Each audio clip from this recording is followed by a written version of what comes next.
Greetings, everyone, and welcome back to our Standing Watch program. Will American and European sanctions dissuade Iran from continuing with their nuclear program? Many feel that those sanctions could have some impact because they do not seem to understand what makes Iran tick. And I'm not talking about all the Iranians in this program. I'm talking about the religious and political leadership as it is presently constituted. Let me first of all read to you from the Israel National News, which reported on January 27, 2012, that the London Times reported this week that Israeli officials told Chief of Staff General Martin Dempsey that Israel would give President Barack Obama no more than 12 hours notice if and when it attacks Iran. The Netanyahu government also will not coordinate with the United States in attack on the Islamic Republic, according to the report. And then the Telegraph added the following on January 27. Israel's fears that it might soon be too late to launch military action were bolstered earlier this month when Iran announced that it had begun to enrich uranium at its Fordo plant, which is buried so deep within a mountain it may be impossible for Israeli warplanes or missiles to destroy. I'd like to go back in this program to some articles which were published quite a while ago. Articles which have been ignored by the West, so much so that I read an article in a Züricher Swiss paper, and I just returned from an overseas trip to Europe, saying that what we should do is to just sit at the same table with the Iranian government to talk about these things. Well, this idea does not at all understand where the Iranian government is coming from. This article was published in November of 2005 by John von Haking, who is an associate professor of political science in Alberta, Canada. And he has this to say: observers of Iran have been puzzling over Iranian President Mahmoud Ahmadinejad's actions lately. A populist but not terribly popular president, he raised the ire of the West and some of his domestic rivals when he recently proclaimed Israel should be wiped off the map. Iran's nuclear ambitions are well known. However, Western observers have paid less attention to the political and religious ideology behind some of his actions, which he has expressed in recent speeches, and here, talking about Canada, that have had messianic overtones and are deeply troublesome. Ahmadinejad spoke of his belief in the return of the 12th Imam. One of the differences between Sunni and Shiite Islam is that the latter, who dominate Iran and form the majority in Iraq, believes that Allah shielded or hid Muhammad al-Mahdi as the 12th Imam until the end of time.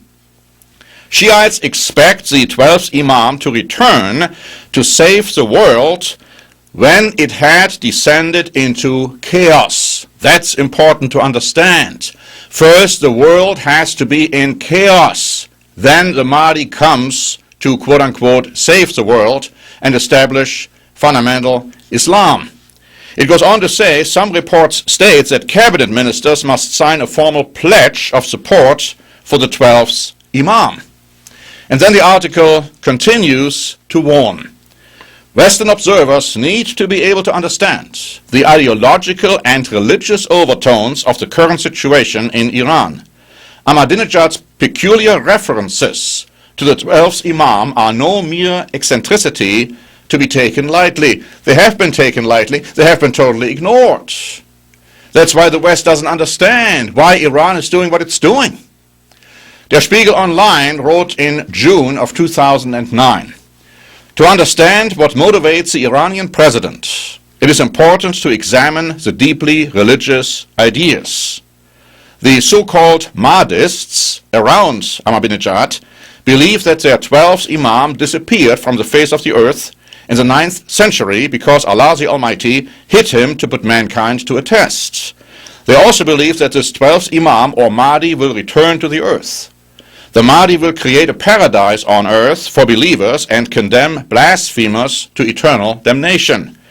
but he will only return when the world has undergone a gigantic cleansing upheaval. Then the article said that Ahmadinejad also has a mystical side. He considers himself chosen. In a meeting with Iranian members of parliament, Ahmadinejad claimed that he was surrounded by a light when he addressed the United Nations General Assembly in New York, and that the light silenced the leaders of other countries in the audience during his speech. You see, my friends, that was then. These interesting developments were totally ignored. But this is just talking about the quote-unquote political leader, who is not even extremely popular in the country. What about the religious leadership? Now, a brand new article was published on January 25 of this year by the World Net Daily. And I'd like to read from this article to show you how dangerous the situation in Iran is and why sanctions won't do any good. It says, Iran's supreme leader, Ayatollah Ali Khamenei, has held several secret meetings with his economic and military advisors in recent days to prepare for the possibility of war with the United States. Sources report the preparations are to include the execution of those Iranians who oppose the regime. This is talking about, or really giving an example as to what happened in World War II in Nazi Germany when the Gestapo went out to kill all those who were looked upon as not sympathetic towards the regime. This article goes on to say, Khamenei has been heard to say that the coming of the last Islamic Messiah, the Shiites' 12th Imam Mahdi, is near, and that specific actions need to be taken to protect the Islamic regime for upcoming events. Selected forces with the Revolutionary Guards and Basij reportedly have been trained under a task force called Soldiers of Imam Mahdi, and they will bear the responsibility of security and protecting the regime against uprisings.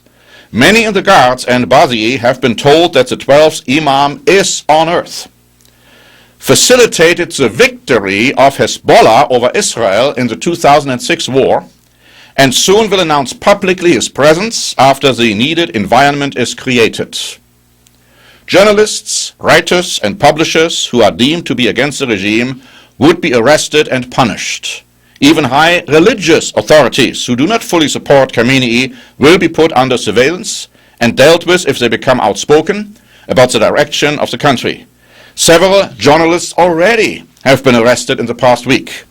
In a recent speech, Khamenei hinted of a warlike environment and warned those clerics who might doubt his direction of the country that their survival is tied to the survival of the Islamic regime. Many Iranians who resent the regime resent the religion it promotes, so even opposition clerics might not fare well. The plan by the leader calls for total control of Tehran. The capital, where the presence of the Basij and Hezbollah militias would be quite visible, so that no one would dare to challenge the regime. Khamenei's extraordinary measures are based either on an understanding that war could be imminent, or that the regime has decided to announce it has nuclear capability and is getting ready for a possible reaction from Israel and America. Ayatollah Mesbah Yazdi, an influential cleric and a radical Twelver, previously had stated that Khamenei ascends to the sky every year to take direction from Imam Mahdi, and sources close to the cleric have disclosed that Khamenei has been ordered by Imam Mahdi to continue, notice this, with a nuclear program despite worldwide objection, as it will facilitate the coming of the Mahdi. Last March, an Iranian secret documentary, The Coming is Upon Us, was revealed to depict Khamenei as the mystical figure who creates the environment for the reappearance of the Mahdi by leading Iran to destroy Israel. So, my friends, here we have it. The Iranian leadership, religious as well as political, is determined to bring about a cataclysmic event in the Middle East. They will not stop with their program, because their nuclear program, is aimed at obtaining the nuclear bomb to destroy Israel. to bring about upheaval so that the Mahdi can come back. So can we see that unless the West understands this, sanctions have absolutely no consequence whatsoever? In fact, it appears that the Iranian government is inviting an attack from Israel and the West, let's say the United States of America, perhaps Europe. Of course, thinking that the Mahdi will help them to be victorious. Can we see that the powder keg in the Middle East is about to explode? And based on the reports I have read to you today, it looks like that it won't take a long time until a war will break out in that region, which will engulf, ultimately, the entire world. Thanks very much for listening. This is Norbert Link for the Standing Watch program.